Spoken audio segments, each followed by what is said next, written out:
everybody. Yeah, I'm using a selfie stick. That's right.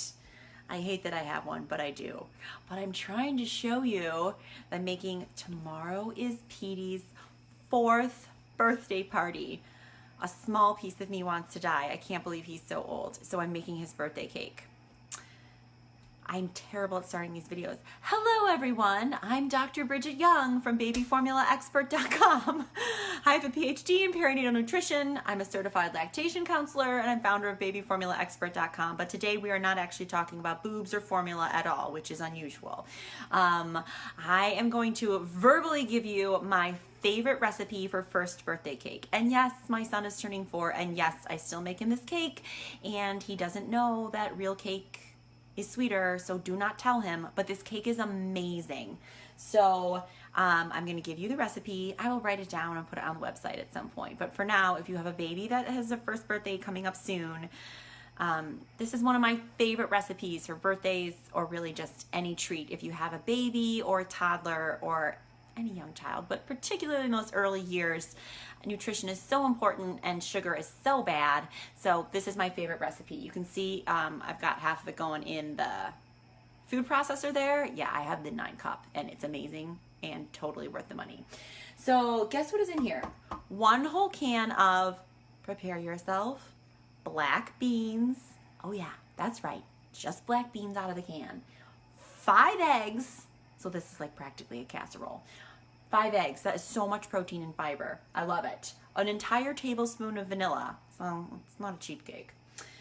And then I got my dry ingredients over here that I'm gonna add. 6 tablespoons of butter. So soft butter or coconut oil. You'll kind of have to melt the coconut oil a little bit so that it's soft. Throw that in there. 1/2 cup of honey and 2.5 tablespoons of maple syrup. So that's less than 3/4 cup of sugar, and I prefer to use more natural sugars because they're less refined and they're less refined. That's why. And if you're doing this for a first birthday party, it does have honey in it, but you're going to cook it, so it's okay. You don't want to feed raw honey to your child 12 months or younger, but cooked honey is fine. So you're okay there. And then your dry ingredients. In here, I've got 6 tablespoons of cocoa, 1/2 teaspoon of salt, 1 teaspoon of baking powder, and 1/2 teaspoon of baking soda. And then you blend up in the food processor all of the wet ingredients, like your casserole basically. And I don't know if you can see this. Oh, look at me doing terrible filming. Can you? There we go. So you can kind of still see the bean skins and you think this cake is going to be terrible. But the cocoa is such a powerful flavor and it makes the cake so dark that when you serve it, you don't actually see the bean skins and no one knows because it cooks for so long that everything is soft and delicious. And so this keeps your toddler pooping. It is full of fiber. It is full of protein. It has all of those egg yolks in it. So it's full of micronutrients. It has very little sugar compared to a normal birthday cake, all of which these things make me so happy because these are the kind of things that are hard to get into toddlers. And then so you just mix the wet and the dry ingredients and then you bake it at 325 for almost a full hour because again, it's kind of like cooking a meal. So it has to cook for a relatively long time. You have to grease the pan like crazy. So if I use spray coconut oil, you really have to spray it really well because it's not a normal cake.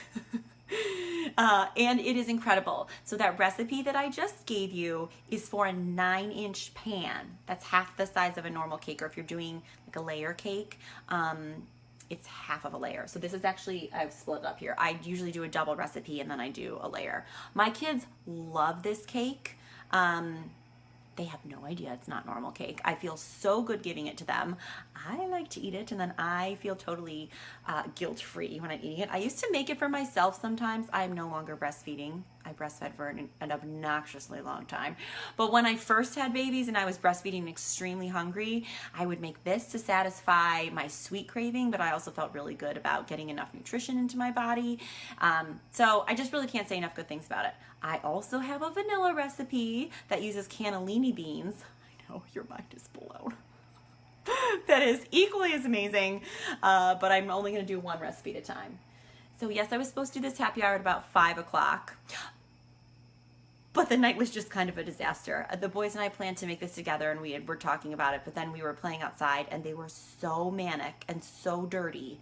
I didn't want them in the kitchen. So I didn't say anything, and they forgot. And now it's 9 o'clock, and I'm just getting to it now. So Lauren is watching. Lauren's coming to P.D.'s birthday party tomorrow. We're having bean cake. Don't tell your husband. I usually don't tell the grown-ups, and I serve it to them. They're like, oh, Bridget, this is delicious. They can tell it's, homemade. And then I tell them afterwards, and everyone always says, oh, I had no idea. But don't tell them before, because once the seed is planted, people think all kinds of things. But your kid will have no idea. And, oh, shoot, I forgot to bring it over here. Oh, I'm going to move and walk. I normally make homemade frosting. I don't know, you get to see how messy my kitchen was. I normally make homemade frosting, and it's way too late, and I'm way out of time. And I found this frosting, which I paid way too much for. So I'm not necessarily